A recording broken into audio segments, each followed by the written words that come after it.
So guys, the day is here. We're finally adding a little bit of steering angle to the Z. I've been drifting this car with stock angle this whole time, and as you guys see, I never even took off the bump stops. This is literally the stock 40 degrees you get from the factory. Today, we have GKTECH's rack spacers that add 15 degrees of lock.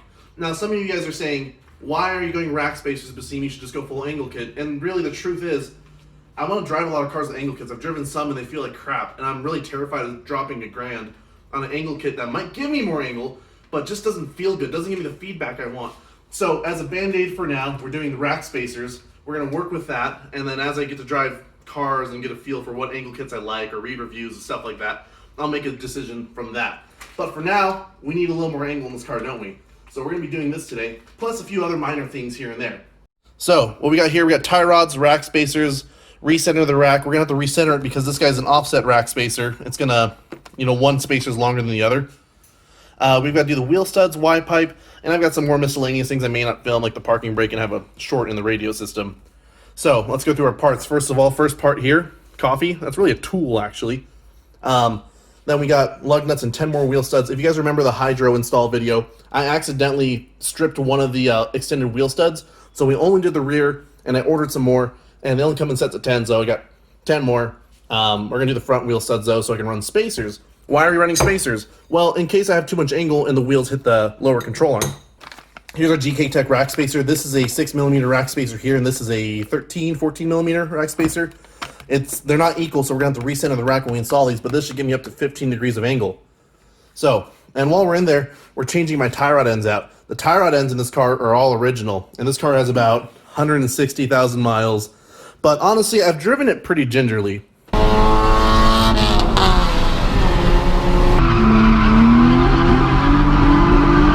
You guys have watched my videos, right? With that said, this is everything we're going to do. We also got a new Y pipe. We've got some gaskets here ready to go. Just got a no-name Y pipe because, like I said, I've driven the car so gingerly. Why do I need something high-end? Also, we've installed a vise in the garage. This is a long time coming.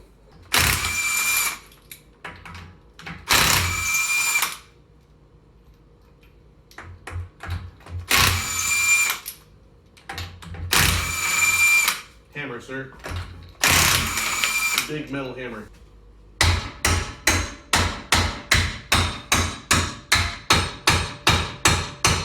Breakfast! So one thing that got me worried a little bit was trying to pull these studs out. I'm like, first of all, even if I can get them out, how are 20mm studs gonna get out? But luckily, Nissan thought of that. Rotate it over here. Nice little cutout right here, and bam, they come right out. So that should make it really easy. Alright guys, and just like that, all of the wheel studs are on. It's like literally like a 5-minute job, seriously. So I swear, if anyone on YouTube is making 10-minute plus videos on how to do this, you're trash. So yeah, these were the original wheel studs from 2005 technically. So this is satisfying. This is the best part right here. Ooh-wee. Cha-ching, right there, bam. Got that done. But Bassimi went out of order of the list. Alright guys. So we got the tie rod end out. Now, a little trick here, you see people bashing it from the top. But, little unknown trick here, you bash it from the side. Oh, this is hard with the camera. Hold on. It also helps if the wheel isn't turned. We have the wheel turned so we get the bolt easier. But now that tie rod, the stud's under tension right now, right? Not technically, though. Oh, there you go. Yeah. One thing I didn't show you guys was what Rowdy's taking off. This guy right here hits that guy when you go to full lock. That's your bump stop right there. So we don't need that anymore because we need to be able to turn into the tightest parking spots of the Smith's car meet. All right, guys. So here's the plan moving forward. So we've got our 2 rack spacers here, 6mm and I'll put it in text. 15. What? 15. Thank you, Rowdy. So here's the plan moving forward with this build. I hate that word. With today's project, here's the plan moving forward. We've got 2 new inner tie rod ends. And for those that have seen traditionally, you usually just put 2 spacers on here that slip over the threads. But GKTECH has this sweet nifty design that'll get us 15 degrees. 6mm plus 15mm, that is 21mm of steering. Now, doing some complex integral calculus, that leads us to 15 degrees of lock. With that said, what we're doing here is this guy threads onto here. Now, a good rule of thumb is clean off these threads. These are new tie rod ends. These are new parts. Clean them with brake cleaner. Dry them out really good. They'll thread in nicer. They have a coating on them. Sometimes that coating gets too thick in the machine shop. It happens quite a bit, believe it or not. It's hard to control stuff like that when you have especially fine threads. These aren't coarse threads. What's going to happen here, though, this tie rod's going to go together like this. And this is going on the passenger side of your vehicle. We are in America. This is a left-hand drive vehicle. This part goes on your passenger side. This part right here that I'm unthreading now. Passenger side. This guy will go on your driver's side. This guy is going to just slip on like that, and that's it. Now, thread locker is a must. I'm using red thread locker on everything. Almost dropped my new part right here. This is going everywhere in the car. Not everywhere in the car. Oh my god. This is going on all the threads. So, right here and right here. When these are on, since these aren't the exact same distances, you'd imagine you'd have more locked one way than the other. So what you need to do is you need to recenter the rack, and we'll show you how to do that. You basically unhook the steering column from the steering rack, center your wheels, your tie rods, your steering rack, center where those are going to be, then install the steering column back on. So we'll show you guys how to do that in this video. So I need some internet experts here to tell me, are these good inner tie rods? Are they supposed to just do that? That's what 60 tracked events and 160,000 miles of abuse does to your inner tie rods. I'm sure they were fine when I bought the car, but it's a little loosey there, buddy. Crikey, you guys see that? It's a 240 owner working on car parts. Absolutely fascinating how he has no regard for the quality of the work. Hey guys, welcome to my ASMR video. Today, we're gonna put thread locker on these threads. Just squeeze. Maybe just squeeze. And we got squeeze, goddammit! Alright guys, so next thing we're gonna do is we're gonna center the rack. See that little 10 millimeter there by that poorly trimmed fingernail? We need to loosen that guy. And when we do that, we'll be able to pop this guy off the steering column. This is the steering column right here. We can pop this off. Then we can move the rack where needed. We're gonna have to basically move it left and right, and we're gonna basically have to measure from this point here, the end of the inner tie rod where that flat surface is, to the rack over here. Needs to be 80 millimeters or 3.14 inches, whatever you prefer. I'm a metric kind of guy. But one time I asked my boss, chief of engineering, I'm like, hey, why don't we use metric at work? He said, because this is America, damn it. All right, guys, so part of centering that steering rack is removing this column right here. So there's a 10 millimeter bolt right there, and there's another one right up there through that hole. Those hold onto the splines in the rack and the column, and that's what makes the link between the two. This beautiful California car has come to Utah. It's a little rusty, so it's kind of kicking our ass trying to get it off. So thoughts and prayers in the comments, please. All right, guys, we got it off. So here's the trick here, and I'm going to try to best demonstrate it. Hold on, be patient with me. Okay, so you see that knuckle there. So the splines on the rack itself, that's where the light is right now. Now up above, there's actually splines. Let me see if we can get the light there for you guys. There's splines on the steering shaft as well, right? And then there's a U-joint in between this adapter here. The idea is to slide it off of the rack, correct? This is the rack one right here. So what we did was we kind of put some force. We started prying on the bottom of this guy here. But the idea is you kind of want to put the force in a manner where it wants to push the top shaft upwards of the splines, because those splines crawl up pretty far up that shaft. So the idea is push it up as far as you can upwards through the steering column shaft, and this side will follow here. Now that's kind of nasty. You guys can see how rusty that is. It's pretty gross. So anyone who's like got snow or rust potential in their car, you're gonna have to deal with this. If it's a nice Arizona car, this may be very easy for you, but I do suggest hitting this with PB Blaster, soaking it the night before trying to do this. I didn't, because I didn't expect this to actually be that corroded, but it is. So here we are now. So hopefully the pain I suffered, me and Rowdy suffered, helps you guys. Now what we did tooling wise to do this, we used a combination of both a pry bar to pry on it and a chisel to tap on it and to push it upwards, as I was explaining. So that's what you guys are gonna have to do as well. All right guys, we've got the caliper exactly to 80 millimeters precisely. Let's see how girthy. This is a family friendly TV show. We are 80 millimeters, also 3.1495 inches. This is the number of pi, by the way, guys. But, oh, there you go. Yeah, if you guys want to use that value there, go ahead. But we're going to use 80 millimeters. So basically, like I said, it needs to be from the rack to the start of that larger circular section of the inner tie rod. 80 millimeters on both sides. Once we measure that, it's both sides there. Then we put the steering column back on with the steering wheel straight, and then we are good to shred. All right, guys, so here's the deal. I'm 80 millimeters on the passenger side right now, but as you can tell, I'm way off of 80 here. I'm more like, let's see here. I'm at 70.98, 71 millimeters on this side. So what we're going to do to center the rack, because this GKTECH kit was made for multiple vehicles, multiple Nitsin vehicles to be specific. We're going to take the difference here. That's about 75 millimeters. And we're going to center the rack at 75 millimeter rack to inner tie rod end. All right, guys, so after doing this, we landed at 74.4 millimeters on both sides to center the rack. So maybe try there first. But honestly, just play around with it. Keep going until both sides are exactly the same. I know GKTECH's at 80 millimeters, but, you know, they're Australian. They might have different steering racks on the right-hand drive cars. You know, they also advertise this kit for R32s, Z32s, S chassis. So, I mean, for the Z33 chassis, we could be off a little bit. So this is what we got here instead.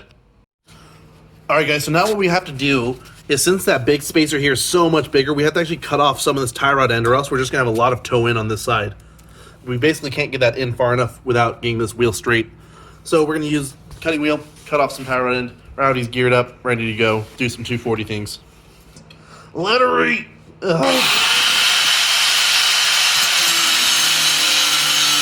Use that nut. So guys, if you guys need a professional grindy wheelie boy, Rowdy's for hire. He didn't even have to. He got that so good. We didn't have to clean the threads off. They were perfect. We're going to Idaho to buy lottery tickets now. Yes. All right, guys. So we've run into another snag. I want you to notice here we hit full lock or max of the steering rack to the right. Notice how the Z emblem is pointing in this angle right here, right there. Now look when I go to the left. See how much further it goes? Traditionally, if it was to match the other side, it'd be just like this, right? But I can actually go over here. And actually, you can see that mad angle now. But that isn't good, because now I have more angle to one way than the other, which means we didn't actually center the rack properly, even though we got... So I'm kind of wondering, thinking about it, I mean, one of those spacers is bigger than the other, right?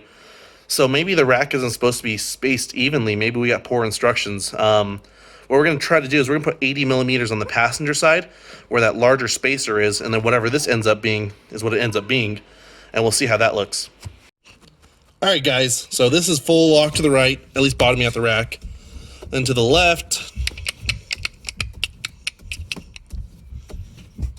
about the same, maybe a touch more to the left. But honestly, most of our entries are to the right at Salt City Drift. So, you know, I could just do a better backy that way than the other way. I mean, it's super close. Like, if we compare the two frames, it's not noticeable. So the magic number, I don't know what this side's at.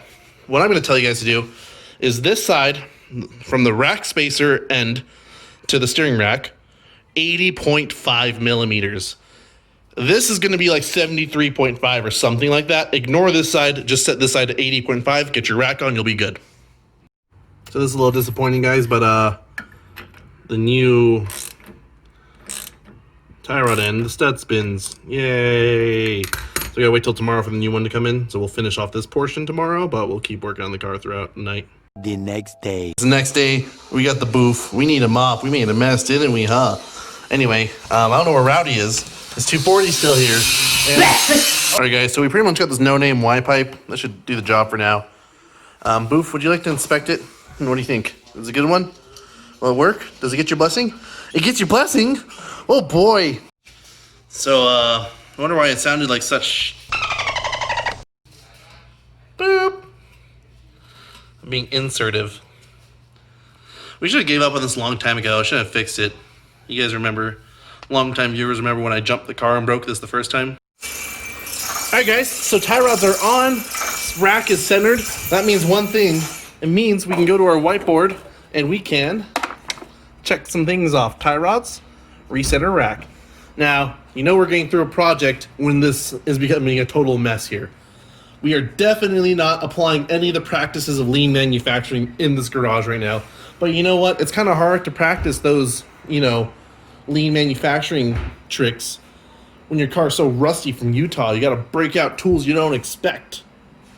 All right, guys, so what we're going to do next is now we're going to throw some wheels on, go to full lock, and see if we get any rubbing anywhere. We're going to try the 9.5s that I always run, the mesh wheels everyone likes. And then I'm going to try the 18x9 Carbine design wheels I have as well. So, guys, we're at full lock right now. We actually got a lot of clearance. Let me put my hand in there. I don't have a banana for scale, but you guys get the idea. Sweet. All right, guys. So that's about what stock angle looks like right there. And then, Rowdy, can you go full lock now? And there we are now. So that should be a noticeable improvement. I don't think we got the full 15 degrees that GKTECH advertises, but I definitely think we got like 10 degrees more for sure. So here are the Carbine design wheels on the front. I really like the look it gives. It gives it that like old early 2000s D1 GP look, which I'm really a fan of. So these are 9 in the front. They're a little narrower. I mean, I think they'll still flush out pretty good, and they'll definitely give me some good clearance. These are 9 plus 10. I'm gonna throw a 10mm spacer on there for fun. This is way too little tire for my taste though. Definitely want to go beefier with that, which I'll probably put those Federals on here is my guess. So that's the wheel with a 10mm spacer on. So I have no problem running a 10mm because I got these extended. These lug nuts or studs are 20mm extended. So 10mm isn't that big of a deal. So now we got a little poke in the air. So when it sits, it should sit pretty flush. So right now this is 18x9 plus 0 on this car. I think that's what we're gonna end up doing this car. So Rowdy's over here drinking a PBR. But we know the real drink of the elite is that. Yeah, take that PBR. All right, guys, we got the new Y-pipe on. Rack spacers are on. Let's fire this bad girl up. Oh, my knees. Oh, not like the way they used to be. I'll tell you what. Back when I was a youngin'. Wow. That sounds so much better. That is way better. That's what this is supposed to sound like. That is much better. Oh yeah. Hear the sound of my people apartment complex. Alright guys, so we're on a test drive. The car drives pretty straight actually, but the wheels like, yeah. So we definitely need to get an alignment before going any further. So I'll get that done sometime this week I think. But otherwise, listen to the car, it sounds so much better.